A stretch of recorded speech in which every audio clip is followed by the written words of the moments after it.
এখন শুনবেন আজকের গুরুত্বপূর্ণ খবরের শিরোনাম। গাজায় ইসরায়েলি হামলায় আরো 55 ফিলিস্তিনি নিহত, আহত 170। 5 ঘন্টার কম সময়ে সিরিয়ায় 60টিরও বেশি ইসরায়েলি বিমান হামলা, এনজিও। ইউক্রেন যুদ্ধে প্রথমবারের মতো রুশ বাহিনীর সঙ্গে অংশ নিলেন উত্তর কোরিয়ার সেনারা। সিরিয়ায় ক্ষমতা দখলকারী হায়াত তাহরির আল শামের সঙ্গে যোগাযোগ করেছে যুক্তরাষ্ট্র। তুরস্ক বিদ্রোহীদের সহায়তা করছে, উৎখাত হওয়ার আগে ইরানকে বলেছিলেন আসাদ। রাশিয়ার গভীরে ইউক্রেনের হামলার সমালোচনা করায় ট্রাম্পের প্রশংসায় ক্রেমলিন। থাইল্যান্ডে উৎসবে বোমা হামলায় নিহত 3, আহত অন্তত 48। গাজায় ইসরায়েলি হামলায় আরো 55 ফিলিস্তিনি নিহত, আহত 170। ফিলিস্তিনের অবরুদ্ধ গাজা ভূখণ্ডে ইসরায়েলি বর্বর হামলায় গেল 24 ঘন্টায় অন্তত আরো 55 ফিলিস্তিনি নিহত হয়েছেন, আহত হয়েছেন 170 জন। গাজার স্বাস্থ্য মন্ত্রণালয়ের বরাতে তুরস্কের রাষ্ট্রীয় বার্তা সংস্থা আনাদুলু এজেন্সি শনিবার এই তথ্য জানিয়েছে। বার্তা সংস্থাটি মন্ত্রণালয়ের বরাতে আরো জানায়, গত বছরের অক্টোবর থেকে অবিরাম চলা এই হামলায় এখন পর্যন্ত 44,930 জনের প্রাণ গেছে।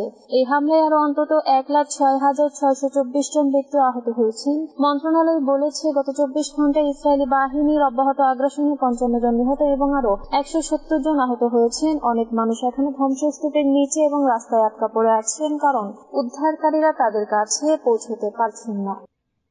5 ঘন্টার কম সময়ে সিরিয়ার 60টিরও বেশি ইসরায়েলি বিমান হামলা, এনজিও।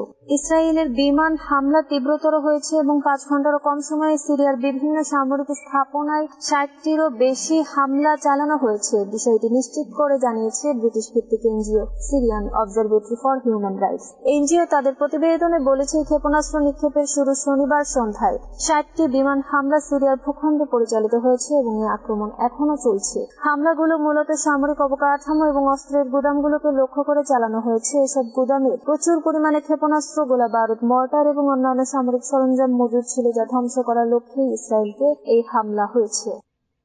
ইউক্রেন যুদ্ধে প্রথমবারের মতো রুশ বাহিনীর সঙ্গে অংশ নিলেন উত্তর কোরিয়ার সেনারা। ইউক্রেন যুদ্ধে রাশিয়া প্রথমবারের মতো মিত্র দেশ উত্তর কোরিয়ার সেনাদের ব্যবহার শুরু করেছে বলে জানিয়েছেন ইউক্রেনীয় প্রেসিডেন্ট ভলোদিমির জেলেনস্কি। গতকাল শনিবার জেলেনস্কি বলেছেন, রাশিয়ার কুরস্ক অঞ্চলের দখলে রাখতে লড়াইরত ইউক্রেনীয় সেনাদের উপর হামলায় রুশ বাহিনীর সঙ্গে প্রথমবারের মতো উত্তর কোরিয়ার সেনারা অংশ নিয়েছেন।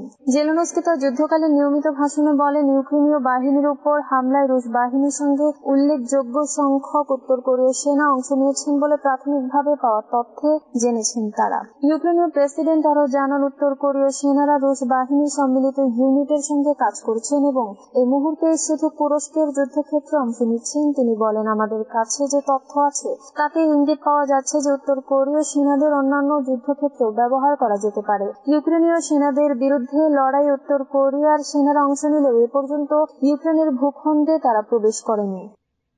সিরিয়ার ক্ষমতা দখলকারী হায়াত তাহরির আল শামের সঙ্গে যোগাযোগ করেছে যুক্তরাষ্ট্র।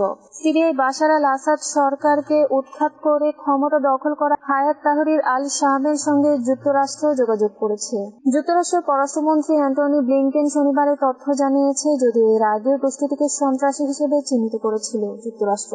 জর্ডানে সিরিয়া নিয়ে মধ্যপ্রাচ্য, তুরস্ক ও পশ্চিমা কূটনীতিকদের সঙ্গে সংলাপে যোগাযোগ দেওয়ার পরে সাংবাদিকদের একথা বলেন অ্যান্টনি ব্লিংকেন। সিরিয়া জুড়ে বাশার আল আসাদের পতনোদ্যাপনের একদিন পরে সংলাপ অনুষ্ঠিত হলো। ব্লিংকেন সাংবাদিকদের বলেন, আমরা এইচটিএস এবং অন্যান্য গোষ্ঠীর সঙ্গে যোগাযোগ করেছি, তবে তাদের সঙ্গে সরাসরি যোগাযোগ কিভাবে হলো তা সুনির্দিষ্ট করেননি তিনি। সিরিয়ায় ক্ষমতা দখলকারীদের সঙ্গে যোগাযোগের কথা ব্লিংকেন এমন সময় জানালেন যখন প্রায় 12 বছর পর দামেস্কে দূতাবাস চালু করেছে তুরস্ক। সিরিয়ার অভ্যন্তরীণ সংঘাতে গুরুত্বপূর্ণ ভূমিকা পালন করেছে তুরস্ক। তুরস্ক বিদ্রোহীদের সহায়তা করেছে, উৎখাত হওয়ার আগে ইরানকে বলেছিলেন আসাদ। ক্ষমতাচ্যুত হওয়ার কয়েকদিন আগে সিরিয়ার প্রেসিডেন্ট বাশার আল আসাদ ইরানের পররাষ্ট্রমন্ত্রীর কাছে অভিযোগ করেছিলেন, তাকে উৎখাত করতে তুরস্ক সিরিয়ার সুন্নি বিদ্রোহীদের সক্রিয়ভাবে সহায়তা করেছে।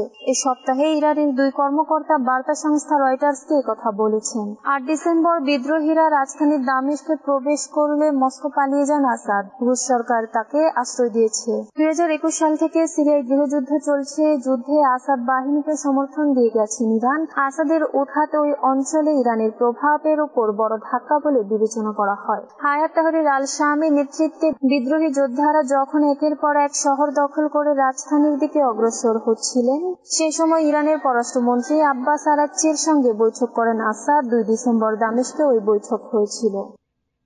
রাশিয়ার গভীরে ইউক্রেনের হামলার সমালোচনা করায় ট্রাম্পের প্রশংসায় ক্রেমলিন। রাশিয়ার ভূখণ্ডের গভীরে ইউক্রেনের ক্ষেপণাস্ত্র হামলার সমালোচনা করায় যুক্তরাষ্ট্রের নবনির্বাচিত প্রেসিডেন্ট ডোনাল্ড ট্রাম্পের প্রশংসা করেছে ক্রেমলিন। গত বৃহস্পতিবার টাইম সাময়িকীতে ট্রাম্পের একটি সাক্ষাৎকার প্রকাশিত হয়। এই সাক্ষাৎকারে ট্রাম্প যুক্তরাষ্ট্রের সরবরাহ করা ক্ষেপণাস্ত্র দিয়ে রাশিয়ার ভূখণ্ডের গভীরে ইউক্রেনে হামলার তীব্র সমালোচনা করেন। এ প্রসঙ্গে সাক্ষাৎকারে ট্রাম্প বলেন, এটা পাগলামি, কারণ এটি যুদ্ধের তীব্রতা বাড়িয়ে দিয়েছে। ওয়াশিংটনের উচিত হয়নি এই অস্ত্রের ব্যবহারের অনুমতি দেয়া। সাক্ষাৎকারে নবনির্বাচিত মার্কিন প্রেসিডেন্টের দেওয়া এই বক্তব্য নিয়ে গত শুক্রবার প্রতিক্রিয়া জানান রাশিয়া। ক্রেমলিনের মুখপাত্র দিমিত্রি পেসকভ সাংবাদিকদের বলেন, ট্রাম্পের বিবৃতিটি সম্পূর্ণরূপে রাশিয়ার অবস্থানের সঙ্গে মিলে যায়। দিমিত্রি পেসকভ আরো বলেন, এই যুদ্ধের তীব্রতা বাড়ার কারণ সম্পর্কে রাশিয়ার দৃষ্টিভঙ্গির সঙ্গে ট্রাম্পের মন্তব্য সঙ্গতিপূর্ণ। থাইল্যান্ডের উৎসবে বোমা হামলায় নিহত 3, আহত অন্তত 48। থাইল্যান্ডের তাক প্রদেশে একটি উৎসবে বোমা হামলায় অন্তত 3 জন নিহত হয়েছেন, আহত হয়েছেন অন্তত 48 জন। তাদের মধ্যে 6 জনের অবস্থা গুরুতর। গতকাল শুক্রবার রাতে প্রদেশের উত্তরাঞ্চলের উমফাং এলাকায় ঘটনা ঘটে। এই উৎসবের নাম রেড ক্রস দই লইফা মেলা। প্রতি বছর উমফাং এলাকায় এই মেলার আয়োজন করা হয়। গতকাল মেলায় দর্শনার্থীদের জমায়েতে বিস্ফোরক ছুড়ে মারা হয়, তখন হতাহতের ঘটনা ঘটে। স্থানীয় পুলিশের বরাতে স্থানীয় গণমাধ্যম ও বার্তা সংস্থা এপি জানিয়েছে, হামলায় জড়িত সন্দেহে 2 জনকে আটক করা হয়েছে। পুলিশের দেয়া তথ্য অনুযায়ী গতকাল স্থানীয় সময় রাত 11:30টার দিকে তারা বিস্ফোরণের খবর পায়। আর উমফাং এলাকার উদ্ধারকারী দল এক বিবৃতিতে বলেছে, বিস্ফোরকটি মেলার বাইরে একটি মঞ্চের গোড়ায় এসে পড়ে। সেখানে দর্শনার্থীরা নাচছিলেন। আহত কয়েকজনকে স্থানীয় হাসপাতালে নেওয়া হয়েছে।